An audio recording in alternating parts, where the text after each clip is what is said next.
We focus on West African cuisine. Off of Coon Rapids Boulevard, you will find the Harvest African Market and Deli, where delicacies from Africa are served up fresh. So you see the cassava leaf there. All of our stews are served with rice. The family-run business has merchandise for sale along with a robust food-to-go operation. This week, they've been prepping for Small Business Saturday. We're really stoked to being open on the Small Business Saturday event just because it's a nice, unique way to showcase our business. Small Business Saturday puts the spotlight on businesses like Harvest African Market to celebrate the contributions they make to the local economy. They provide the majority of the new jobs. Lori Higgins is the president of the Metro North Chamber of Commerce, which helps support small businesses. We've been encouraging the community to go out and shop local, encouraging our members to come up with some great specials for people to take advantage of. Higgins says throughout Anoka County, small businesses are in the majority. We have over 700 businesses who are a part of our organization, and by far the majority of those are small businesses. The Harvest African Market has a regular customer base, but are hoping to bring in new ones too on Small Business Saturday. We've been prepping a lot of the cuisines ready for a rush. We've been doing a little bit of marketing pre-event, so we expect to have a huge turnout.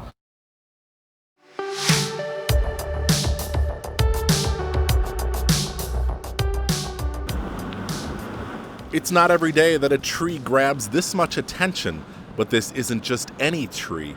This 40-foot pine made its way through the streets of Coon Rapids Tuesday morning with a police escort. Actually, it was like a 45-minute drive from where it was harvested to here. The oversized load arrived on the grounds of Boulevard Plaza near the Coon Rapids Ice Center, where it will take center stage for the first annual Community Tree Lighting Festival. We're like a tree lighting ceremony, just like the pumpkin patch and the music in the park. It gives the community an opportunity to come together and celebrate, the holiday season. The Coon Rapids Community Strength Foundation is working with the city to put on the December 11th event. Literally, the biggest piece of prep work for the festival was moving the tree and placing it into a deep hole. Crews then covered the hole with water and dirt before wiring the tree down. We're going to have bonfires out here. We're going to have hot cocoa, apple cider, cookies. Come and enjoy the lighting. There's going to be 10,000 lights on this tree. The Community Tree Lighting Festival takes place Saturday, December 11th from 4 to 6:30 p.m. at Boulevard Plaza. Santa arrives at 4:30 p.m. There will be a sing-along around the tree at 5:30, and then at 6 p.m. the lights will be turned on. Also, donations are being collected for the Coon Rapids High School food shelf. For more information on the event and where to park, log on to coonrapidsmn.gov.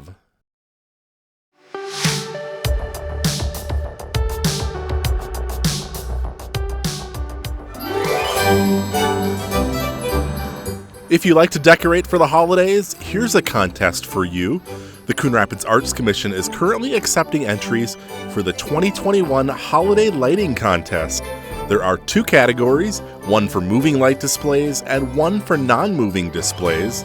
Cash prizes of up to $100 will be awarded. Judging is based on overall impact, visual appeal, creativity, and variety. The deadline to enter is Friday, December 3rd at noon. For more information or an entry form, log on to the city's website, coonrapidsmn.gov.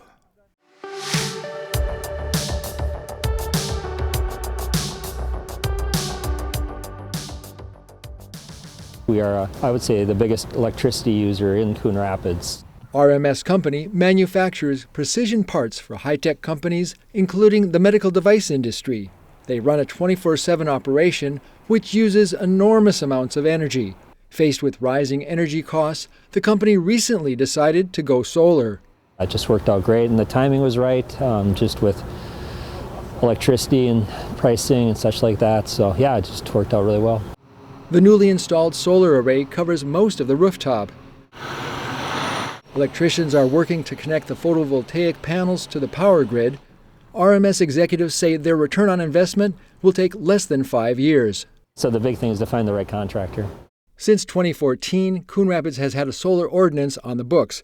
In September, they updated the ordinance to reflect new national standards. The move earned the city of Coon Rapids recognition as a Soul Smart Silver City. Coon Rapids is the first city in Anoka County to achieve Soul Smart designation. Olivia Doro Hovland works as the city's solar advocate and helped craft the updated ordinance, simplifying the solar permitting process. So Soul Smart is a program run by the Department of Energy that certifies cities and communities in following best practices for solar energy systems. RMS is one of nearly 50 solar installations in Coon Rapids. To help businesses and residents navigate going solar, the city has created a solar landing page on its website. So we want to make it as simple as possible for people to install solar if they decide that that's something that they want to do. The solar page can help you navigate solar energy options, find a contractor, and even help with financing and available tax credits. Coon Rapids resident Nathan Reichman and his family added solar to their home this summer. It's something that my wife and I just value, is being a little bit more green, trying to do what we can for the environment. And then for our particular situation, we're going to come out pretty even on the cost of the power. Meanwhile, RMS will have their solar array operational in the coming weeks, which will generate up to a kilowatt of generation capacity, reducing their energy costs and carbon footprint. It was a very good deal for our RMS company.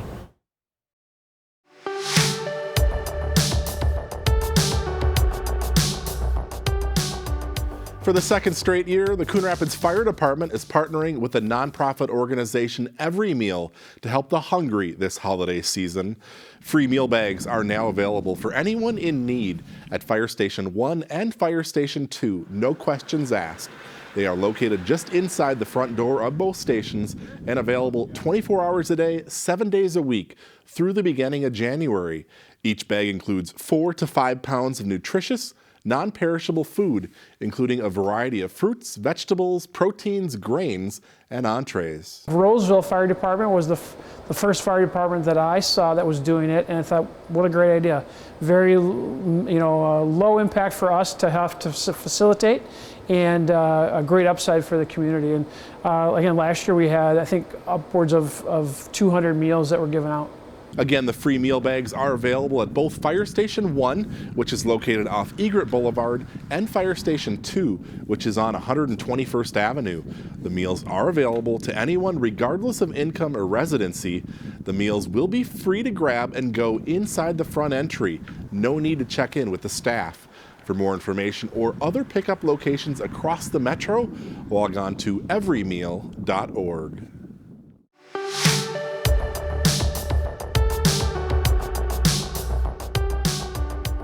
Here's a quick recap of the Tuesday, November 16th City Council meeting.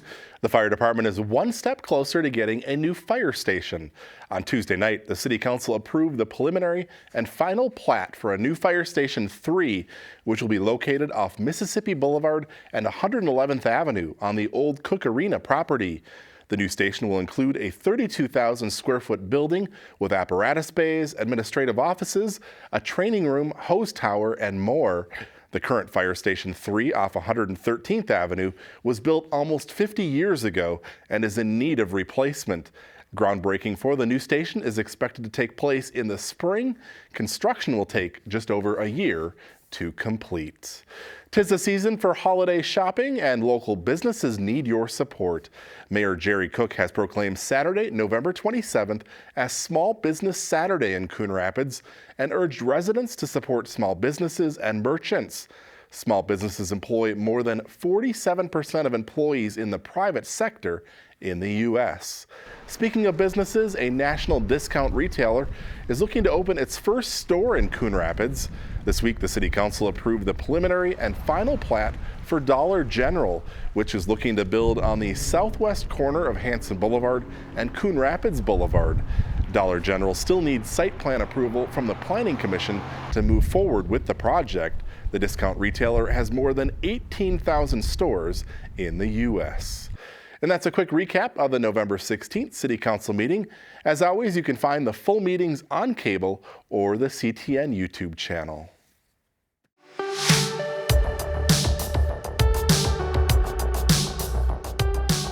The city team is working with the architect to design the new fire station. The Coon Rapids Fire Department is preparing for a big project next year. That's when construction is expected to begin on a new Fire Station 3. A while ago, the city did a study of all of its buildings, and at that point it was decided that the current Fire Station 3, which was built in '72 with a remodel / addition in the mid-'90s, was in need of being replaced due to roof issues, window issues, mechanical issues. Basically, the building is worn out. Station 3 is currently located off Crooked Lake Boulevard and 113th Avenue. The new station will actually be constructed about a half-mile away off Mississippi Boulevard and 111th Avenue on the old Cook Arena property. Well, we looked at a couple different sites, but that site has very good access to Coon Rapids Boulevard, and the city owned the parcel, and basically those two issues really made the decision for us.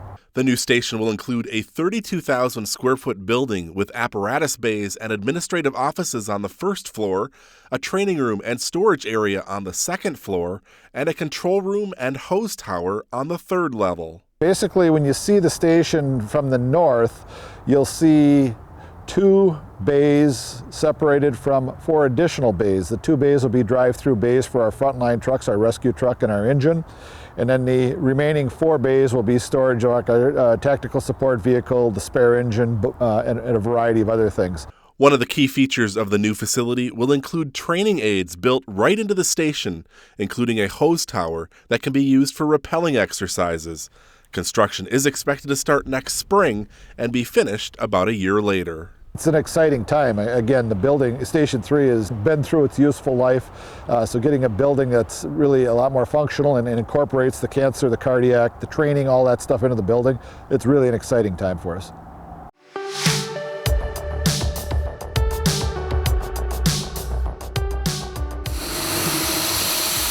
Street sweepers are out in the city now doing fall maintenance. We typically sweep for about 4 to 6 weeks in the fall time. Our main objective is to get the leaves out of the roadway. We also like to keep the catch basins clear for the freeze-thaw cycle of the winter time.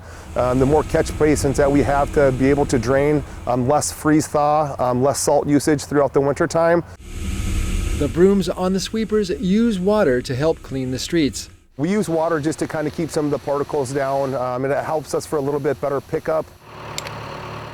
Drivers are required to stop and refill the sweeper's water supply at a fire hydrant, which stirs up iron sediment and can lead to brown water. It's recommended to avoid washing clothes if you notice brown water, and residents should know that it's safe to drink and will pass in a day or 2.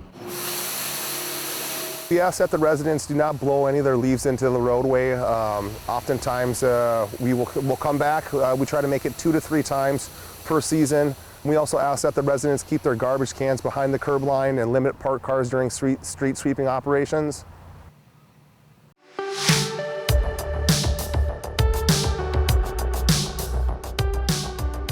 Here's a quick recap of the Wednesday, November 3rd City Council meeting. There's a new face on the Coon Rapids City Council this week. I, Pablo Hernandez Jr. Do solemnly swear. City Clerk Joan Lensmeyer administered the oath of office to Pablo Hernandez Jr. at Wednesday night's meeting. Hernandez Jr. was one of 8 residents who applied for the Ward 3 position, which became vacant after Wade Demmer moved to a different part of Coon Rapids. Hernandez Jr. will fill out the remainder of Demmer's term, which expires at the end of 2022. The police department will continue working with students and staff in the Anoka School District. On Wednesday night, the Coon Rapids City Council approved a memorandum of understanding to continue the school liaison program along with the DARE program. The agreement provides funding for school liaison officers at Coon Rapids High School, Coon Rapids Middle School, Northdale Middle School, and the River Trail Learning Center. Also this week, the council approved a preliminary plat for an 11-unit townhome development. True North Church, located just north of Main Street and east of Hanson Boulevard, is selling off part of their property for the project. Townhomes currently surround the church property. The Planning Commission recently approved a site plan for the development. And that's a quick recap of the November 3rd City Council meeting. As always, you can find the full meetings on cable or the CTN YouTube channel.